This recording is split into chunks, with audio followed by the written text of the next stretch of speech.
क्या सदगुरु कबीर साहब ने शादी की हुई थी? क्या है ऐसी कौन सी बातें सच हैं या झूठा, जिसे तमाम प्रकार के सत्संग और प्रवचनों में झूठा या सच्चा परोसा जा रहा है। कुछ लोगों ने तो यहाँ तक कह दिया कि सदगुरु कबीर साहब अपनी बेटी के ब्याह करने के बाद परिवार छोड़ के चले गए। कुछ लोगों ने ऐसा भी लिखा कि सदगुरु कबीर साहब ने अपनी बेटी का बिना ब्याह किए ही चले गए। तो इस सब बातों में सच्चाई क्या है? आज हम आपको इन बातों से अवगत कराएंगे कि क्या सचमुच में सदगुरु कबीर साहब की शादी हुई थी? क्या लोई उनकी पत्नी थी? क्या कमाल और कमाली उनके पुत्र और पुत्री थे? इन बातों से पर्दा उठेगा। सदगुरु कबीर साहब ने के बारे में एक और भ्रमिक ग्रंथों के द्वारा और कुछ पोंगा प्रवचनकर्ता अपने आप को ज्ञानी कहने वालों के द्वारा सदा ये कहा गया कि वह विधवा ब्राह्मणी के गर्भ से उनकी उत्पत्ति हुई और लोकलाज से बचने के लिए वह विधवा ब्राह्मणी लहर तारा नामक तालाब में शिशु को छोड़कर चली जाती है, जिसके लालन पालन नीरू नीमा नामक जुलाहे के द्वारा किया जाता है। ऐसा कुछ प्रवचनकर्ता या पाखंडवाद को बढ़ावा देने वाले लोगों ने या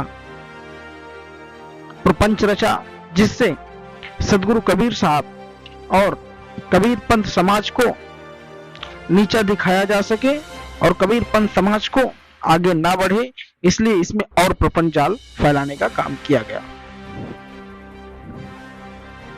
सदगुरु कबीर साहब के बारे में उनके द्वारा और ग्रंथों के द्वारा जानकारी और साक्ष्य है कि सदगुरु कबीर साहब ने किसी भी गर्भ से जन्म नहीं लिया, किसी के भी गर्भ से जन्म नहीं लिया। वह अवतरित पुरुष से उनका अवतार हुआ और पूर्व जन्म में कौल किया था नीरुनिमा नामक दंपति को कि मैं आपके घर में बालक रूप में आऊंगा। उस समय की बात है जब रामानंद जी के शिष्य अष्टानंद जी लार तारा तालाब के पास बैठ के ध्यान कर रहे थे, तभी आकाश से एक ज्योति उत्पन्न हुई। उस ज्योति से एक बालक स्वरूप उत्पन्न हुआ। यह देखकर अष्टानंद जी चकित हो जाते हैं और सारी घटना के बारे में जाकर अपने गुरु रामानंद जी को बताते हैं। अब किस प्रकार से नीरुनिमा ने सदगुरु कबीर साहब को अपने घर ले गए और कैसे उनका परवरिश किया, इसकी आगे की बात समझाते हैं। फिर नीरू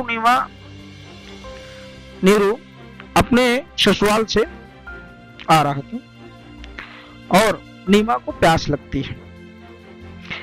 नीमा और नीरू जात से हिंदू थे, बाद में उन्होंने जुलाहे का काम किया। ये भी भ्रमित किया गया कि वो मुस्लिम थे, अदरवाइज ये कहा गया उसमें, लेकिन वो मुस्लिम नहीं थे। उनको वो जुलाहे थे, लेकिन ग्रंथों में ये कह दिया कि वो मुस्लिम है, जात जुलाहा है, ऐसा वैसा।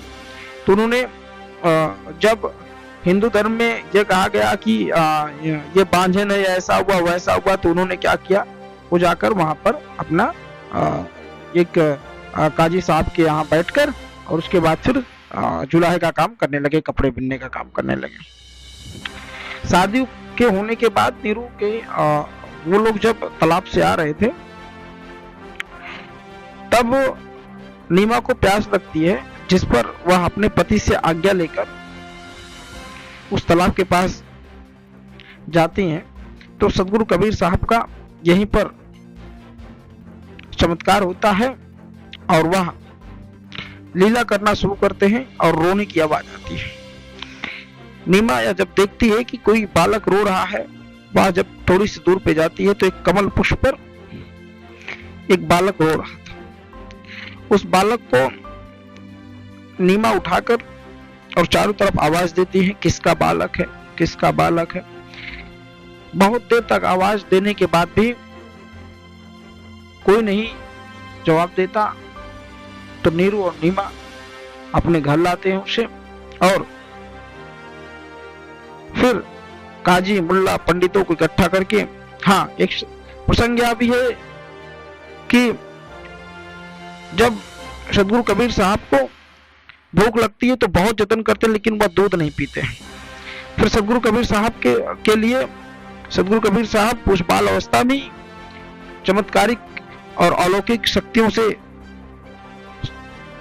के द्वारा वह कहते हैं कि मुझे बिन ब्याही मतलब 7 दिन की बछिया लाओ जिसका मैं दूध पीऊंगा। जब वह बछिया लाते हैं तो 7 दिन की बछिया गाय दूध देती है, उसका आहार करते हैं।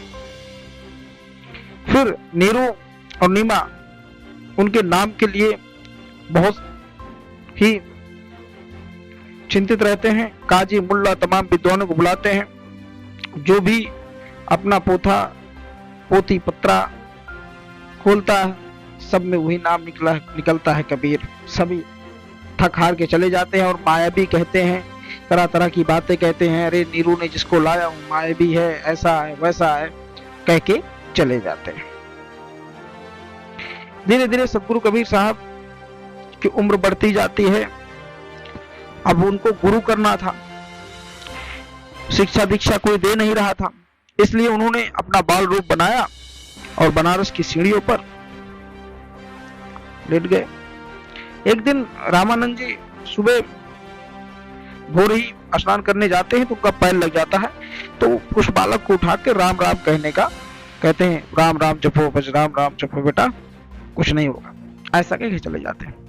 पूरे नगर में सदगुरु कबीर साहब दीक्षा देना शुरू कर देते और कहने लगते कि मुझे तो रामानंद जी ने राम नाम कहने के लिए कहा है और मैं उनका शिष्य हूँ। यह जब बातें वैष्णव घराने के पास जाती है तो ब्राह्मणवाद और पाखंडवाद तो चरम पे था। किसी सूत्र और किसी अधम जाति को किस प्रकार से उन्होंने शिक्षा दी थी और किस प्रकार से उन्होंने नामदान दे दिया, इसका पूरी तरीके से पुरजोर विरोध होने लगा। और जब विरोध होने लगा तो रामानंद बातें जाती है, रामानंद जी को के पास कबीर साहब को बुलाया जाता है। सदगुरु कबीर साहब जब आते हैं तो रामानंद जी पूछते हैं, कब हमने आपको शिक्षा दीक्षा दी? तो सदगुरु कबीर साहब कहते हैं, गुरुदेव मैंने तो आपसे एक शिक्षा ली। इस पर सब चकित रह जाते हैं। रामानंद जी कहते हैं, मैंने आपको भी दीक्षा दी ही नहीं। फिर सदगुरु कबीर साहब उस दृश्य के बारे में बताते हैं कि आपने किसी मुझे सीढ़ियों पे कहा था कि राम नाम का जाप करो। तो रामानंद जी कहते हैं कि मैंने तो एक बालक को उठाकर कहा था, तो वह जो तुलसी की माला थी जो उनके गले में गिरी हुई थी, उन्होंने रामानंद जी को दिखाया कि ये देखिए वही माला मेरे गले में है। तो वो ना मानते नहीं थे और फिर सदगुरु कबीर साहब ने अपनी अलौकिक शक्तियों का चमत्कार दिखाया और दोनों स्वरूप में आ गए। सभी ने जय जयकार किया और फिर सदगुरु कबीर साहब रामानंद जी के भक्त के रूप में जाने लगे। अब पूरे नगर में वो हो गया और पूरा हर जगह सदगुरु कबीर साहब अपने भक्ति का मार्ग चलाने लगे। एक बार एक सिकंदर लोधी की पुत्री की जब सिकंदर लोधी के सीने में जलन होती है तो पंडितों के द्वारा ये सुझाया जाता है कि अब यही समय है कि सतगुरु कबीर साहब से बदला लिया जाए। फिर वहां पर पहुंचाया जाता है कि आपके विषय में ऐसे ऐसे कहा जा रहा है, वो तो मुस्लिमों के विरोध में बात कर रहा हो, तो ब्राह्मणवाद के विरोध में बात कर रहा हो, किसी की बात नहीं मानता हुआ, तो सिर्फ अपनी गाथा गा रहा है। उनके दरबार में बुलाया जाता है सतगुरु कबीर साहब को और उनको कहा जाता है कि तुम फकीर होकर राम नाम का नाम लेते हो, तुम अल्लाह का नाम लो। सतगुरु कबीर साहब कहते हैं मेरे तो राम रखवारे, मैं तो राम का नाम लूंगा, राम सबसे न्यारे हैं। इस प्रकार से कहते हैं, लेकिन सिकंदर नहीं मानता, उनको खोलते हुए तेल में डाल देता है। लेकिन सतगुरु कबीर साहब वहां भी चमत्कार कर होता है, उनको कुछ नहीं होता। फिर उनको बांधकर हाथियों को, पागल हाथियों को उनके ऊपर छोड़ा जाता है। सतगुरु कबीर साहब अपना चमत्कार दिखाते हैं, दोनों तरफ शेर को प्रकट करते हैं और वह उल्टे पांव भाग जाता है। कई नगर में एक शव बहा जा रहा था, उस शव को देखने लगे सब। फिर पंडितों ने और ब्राह्मणों ने, कुछ चुपोंगा पंडित थे, उन्होंने चाल चला कि सतगुरु कबीर साहब की अगर इतनी शक्ति है तो इस मुर्दे को जिला ले। और वह सिकंदर के लड़के की शव था। जब निकालते हैं तो सिकंदर बुलाता है कि ये सिकंदर के बेटे उठ जा, इस पर भी वो न उठता है। फिर सतगुरु कबीर साहब को कहा जाता है, सतगुरु कबीर साहब ने अपनी शक्तियां दिखाते हैं और कहते हैं सिकंदर का बेटा उठ जा, नहीं उठता। कबीर का बेटा उठ जा, तुरंत वह शव उठ जाता है। और फिर वहां से नाम, सब लोग कहते हैं इसका नाम क्या रखा जाए, तो सतगुरु कबीर साहब ने उसका कमाल रखते हैं। उन्होंने वहां पर बेटा का संबोधन किया था, इसलिए उनके बेटे का रूप दिया गया। लेकिन बेटा किस शब्द में कहा गया, वह उनके शिष्य थे। इसी प्रकार एक लड़की का भी दफन हुआ था, जिसे लोगों ने प्रपंच करके सतगुरु कबीर साहब को फंसाने का कार्य किया गया। लेकिन सतगुरु कबीर साहब वहां भी वही कमाल करते हैं और लड़की उठ खड़ी होती है। कहते हैं कमाल, उसको कमाली नाम पड़ता है कि कबीर की बेटी उठ जा, और वह उठ खड़ी होती है। इस प्रकार कमाली की बेटी हुई। लेकिन किस रूप में बेटी हुई, वह आप प्रमाण रूप से समझ रहे हैं। अब लोई नामक उनकी शिष्या थी, जो यहाँ पर लोगों के द्वारा कहा गया कि उनकी पत्नी थी। तो लोई उनकी शिष्या थी। जहां पर रविदास जी भी जब उनसे साथ बात करने आए थे, तब सर्वानंद हो या रविदास जी हो, वो उनकी शिष्या थी। जब वहां आते थे, वो सतगुरु कबीर साहब की परम भक्त थी, उनकी पत्नी नहीं थी। लेकिन यह ग्रंथों के द्वारा आज लगभग कुठाराघात करने का काम किया गया और सतगुरु कबीर साहब को बदनाम करने का काम किया गया, कबीर पंथ समाज को बदनाम करने का काम किया गया। मैं पूर्ण रूप से चैलेंज करता हूं कि किसी भी के द्वारा प्रमाणित करके ये बता दिया जाए या कहीं भी ये दर्शाया जाए कि किसी के पास यह सबूत है कि सतगुरु कबीर साहब ने शादी की थी, यह कोरा झूठ है। ऐसे तमाम अनसुने और बातों को और सतगुरु कबीर साहब के चमत्कारिक, सतगुरु कबीर साहब के शब्दों को समझने के लिए, देखने के लिए, सुनने के लिए हमारे चैनल को सब्सक्राइब एवं लाइक करें।